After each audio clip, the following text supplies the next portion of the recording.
Emils Eglītis no Rīgas 64. vidusskolas. Kad skolotāja mani ieraudzīja, viņa uzreiz zināja, gaida liels piedzīvojums. Tāds arī esmu. Viens liels piedzīvojums. Šodien es jums pastāstīšu latviešu tautas pasaku Mūžīgā pasaka.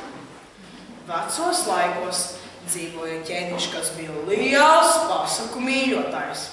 Viņš savā galvā pulcināja ļaudis, kas mācēja stāstīt daudz pasaku.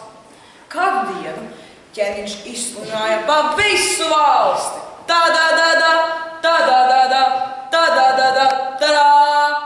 Lai piesakās ļaudis, kas prastāstīt pasaku, kura nekad nebeidzas. Kas tādu mācēšot, tam viņš atstāšot savu ķēniņa valstību un došot princi par sievu.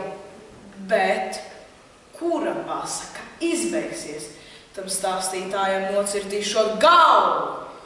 Pieteicās daudzi augstumeņi, bet viņu stāstītās pasakas izbeidzās dažām pēc pusgada, gada vai 2 gadiem. Kādu dienu pie ķēniņa ieradās ganuzāns Ancītis. Viņš lūdza kalpiem, lai viņu ielaižot pie ķēniņa. Kalpi negribēja laist. Ķēniņš dabūjis to zināt un lika ielaist. Kad Ancītis ienāca, ķēniņš viņu jau brīdināja. Ja pasaka beigsies, viņam slikti klāšoties.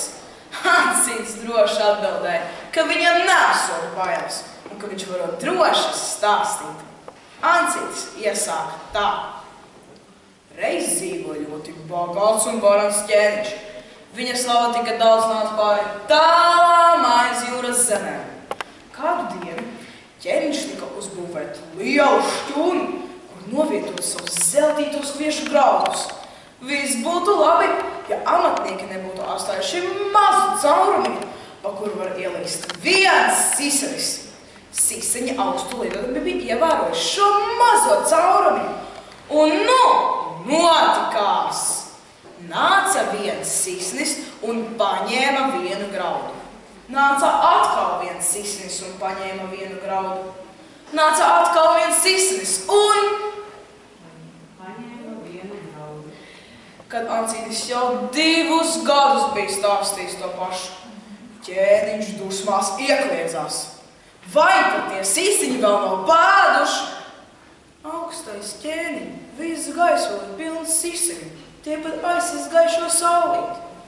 Beidzot ķēniņš neizturēja un teica: Tava pasaciņa tiešām nekad nebeidzas. Tu esi lielākais pasaku stāstītājs. Ņem manu valstību un manu meitu par sievu. Tu to esi pelnījis. Bet, kad tu savu taisīsi slavības klaici, pielūd ko, lai strādnieki neatstāj tā caurumiņus siseņiem. Un te vietā būs trāpīga sana tautas gudrība. Bet neskati vīru no cepures, cepuri var noņemt nost. Bet neskati vīru no cepures, cepuri var noņemt nost.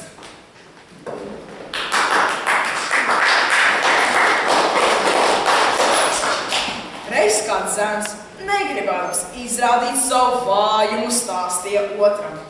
Reiz es gāju ar garo miņķeli kāpties, kā jūs tik zināt, cik viņš vārgs. Es šim kā smērēju pausi, tā šis gar zemi un es apakšā. Šis sapļās no manīm tā, ka uzreiz bēgu prom, un es šim skrēju pa priekšu, lai viņš man neaizskrietu garām. Joki, joki, joki, bet dažreiz ar jokiem ir jābūt uzmanīgākiem, lai nenotiek tā, kā reiz atgadījās manā klasē. Bija starpbrīdis un pēdējās stundas. Visi bija tik noguruši, bet tad man iešāvās prātā kāda zelta ideja. Kā būtu, ja mēs uzrīkotu jautru pārsteigumu skolotājai? Nolēmām, lai atliktu teikuma gramatiskā centra skaidrošanas nozīmi, uzspēlēsim spēli Man ir slikti. Skolotāji iesāka stundu, un viss ritēja pēc plāna. Klases biedrene pavisam savādāk klusā balsī lūdza skolotāju. Skolotāji, vai varat lūdzu atvērt logu? Man pēkšņi kļuva slikti. Skolotāji piestiedzas pie palūdzes un atvēra logu. Kamēr viņa to darīja, mēs visi kā Kāršana viņš sakritām soli rindās un kopīgi tēlojām ģīpšanas epizodi. Klasē iestājās klusums. Tik vienoti mēs jau nebijām bijuši sen, līdz brīdim, kad sapratām, ka skolotāja ir noticējusi pa īstam. Saprotos, ka joki ir galā, Kāršana viņš sakustējās un ātri ieņēma savas vietas atpakaļ solos. Šajā brīdī jau pavisam slikti bija kļuvis skolotāja. Biju gatavs ne tikai atvērt logu, bet arī durvis, lai skolotāja nenoģītu no manas zelta idejas un kārtējā pārsteiguma. Paldies!